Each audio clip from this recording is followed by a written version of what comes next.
করুণ অবস্থা, কারে কি বাঁচাবো মানে বাঁচানোর মতো কেউ কোনো পরিস্থিতি না। ইতিহাসে আর হয়েছে বলে আমার মনে হয় না, এটা মানে এবারই আমার মনে প্রথম ভাই। একদম ঠাই মানে একদম মানে অবস্থা খারাপ। তাদের উপরে 19 জন মানুষ সাথে কামে আনি আমাদের ভয়াবহ অবস্থা। আমাদের যদি 6 ঘন্টা সময় পেত অসংখ্য মানুষের জীবন বাঁচানো যেত।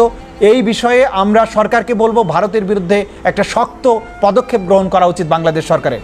শুধুমাত্র ফেনী নদী নয়, এই মেঘনা অববাহিকায় যে মেঘনা রিভার সিস্টেম, এটার উজানের 26টি যে নদী আছে তার 12টিতেই ভারত বাদ দিয়েছে এবং আজকে যখন বিপদ হয়েছে, পানি বেড়ে গেছে, তখন সবগুলো বাদ তারা ছেড়ে দিয়েছে। এইটা একটা মানুষ হত্যার মতো একটা অপরাধ আমরা মনে করি। এই বিষয়টাকে আন্তর্জাতিক আদালতে, আন্তর্জাতিক ফোরামেও তোলা উচিত। এটা অবশ্যই আমাদের বাংলাদেশের বর্তমান যে সরকার আছে তাদের পক্ষ থেকে এটা করা দরকার। এই মুহূর্তে জনদাবি হচ্ছে মানুষকে বাঁচাতে হবে।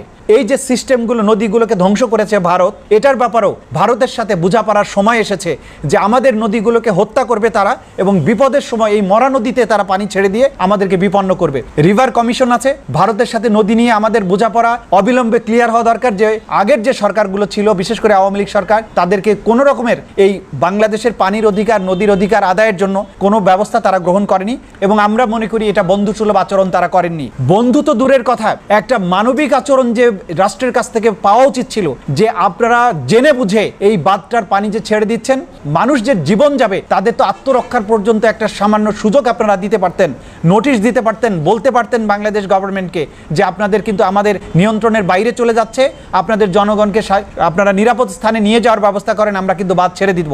দুর্গত অঞ্চল ঘোষণা করে এখানে বাংলাদেশের যতগুলো বাহিনী আছে, সেনাবাহিনী, নৌবাহিনী, বিমান বাহিনী, প্রত্যেককে এখানে নিয়োগ করা উচিত উদ্ধার অভিযানের জন্য। কারণ পরিস্থিতিটা যে পর্যায়ে গিয়েছে, ব্যক্তি পর্যায়ের বা বিভিন্ন দল বা গোষ্ঠী যে মানবিক ত্রাণ অভিযান চালাবে সেই পর্যায়ে পরিস্থিতিটা নেই। এমন বাড়িতে পানি উঠে গেছে, সেকেন্ড ফ্লোর ডুবে গেছে, যেখানে আমি নিজে ভাত খেয়ে আসছি। শহরের মাল্টিমিলিয়নিয়ার ওয়েলদি ফ্যামিলি ফকির হয়ে গেছে। আচ্ছা, ওই বাড়িতে কি মহিলা আছে? এখানে একটা মহিলা, একটা পুরুষ আছে, 3-4 দিন আমরা আস্তে উঠান না, আস্তে উঠান, আস্তে উঠান, আস্তে আস্তে আস্তে আস্তে আসতেছি আসতেছি আসতেছি আসতেছি। ভাই আপনি নারকেল কাছে দিকে যান। কে আছেন? এই বাসা কে আছেন? আপনি বাজারে ধরেন, আসেন, মাছ ধরেন, মাছ ধরেন, মাছ ধরেন, মাছ ধরেন, মাছ ধরেন, আস্তে আস্তে আসেন। আপনি আইছেন এই যে আস্তে আস্তে, এই যে আসছেন, এই যে আসছেন, আস্তে আস্তে আস্তে আস্তে দাঁড়ান, দাঁড়ান কাকা, দাঁড়ান, দাঁড়ান। অনেক দূর থেকে আমাদেরকে সিগন্যাল দিতেছে। আমরা আর কেউ আছে? কলম পুরো কেউ আছে? মুরব্বী বাচ্চা আছে না? আরে মানুষ কিভাবে বেঁচে আছে? ভিতরে আসা ওরা কাছে ঝুলে ঝুলে, রাস্তা জায়গা ঝুলে আছে, এভাবে বেঁচে আছে। বাচ্চা মুরব্বী কি আছে? এইভাবে মানুষ আস্তে আস্তে যান, আস্তে আস্তে যান ভাই। এত ইয়ে করেন, একটু আস্তে আস্তে করেন ভাই, আস্তে আস্তে। লগিটা কই দেখেন, উনি কই? গেট খোলা নি? গেট খোলা না তো, গেট বন্ধ। আচ্ছা, এই দিক দিয়ে তো মনে খোলা। যান যান, আপনি যান। বোট ভিতরে দোকান দোকান, উনি বাসায় ঢুকক।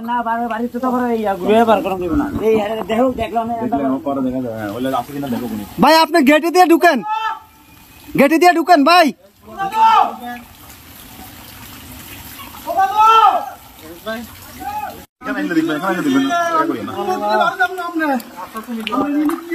নিয়ে আসেন, নিয়ে আসেন, ওনাকে নিয়ে আসেন।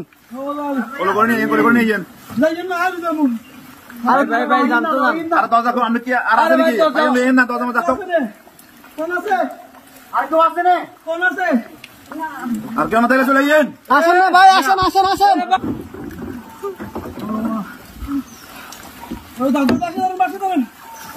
দাদু আর বাচ্চা ধরেন, বাচ্চা ধরেন।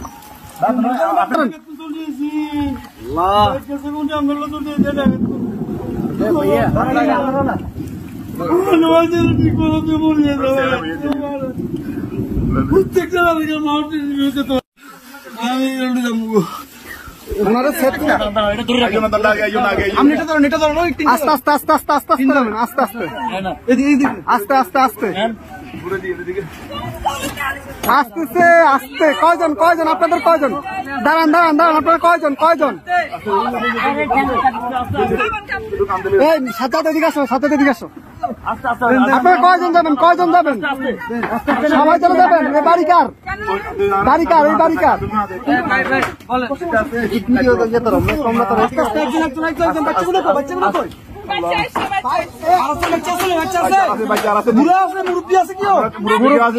মুরব্বী আছে? মুরব্বী আছে নাকি?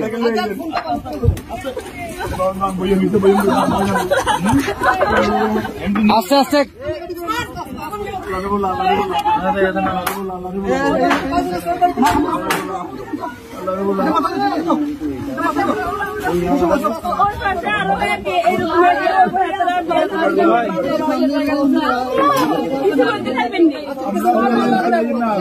আচ্ছা ভাই ভাই দাঁড়ান, আগে ওদেরকে নি, আপনারা আগে বসেন, ওদেরকে পরে প্লিজ বসেন আপনারা।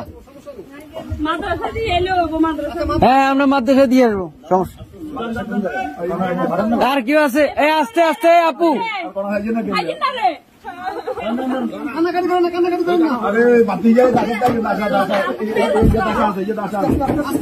আস্তে আস্তে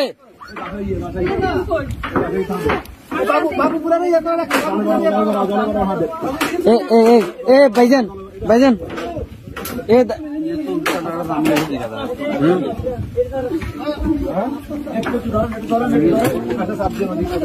এই ইয়া ভাই, এ বড় ভাই, বড় ভাই ওনাদের থেকে একটা কাপড় নিয়ে ওনার মাথাটা একটু মুছে দেন।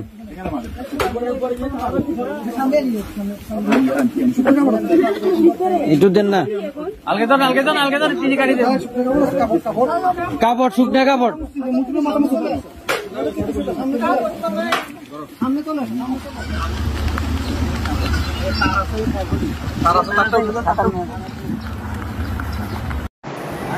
দর্শক আপনারা দেখতে পাচ্ছেন ঢাকা চট্টগ্রাম মহাসড়কের মাঝে এক মাজা পানিতে মানুষ কত কষ্ট করে হেঁটে যাচ্ছে।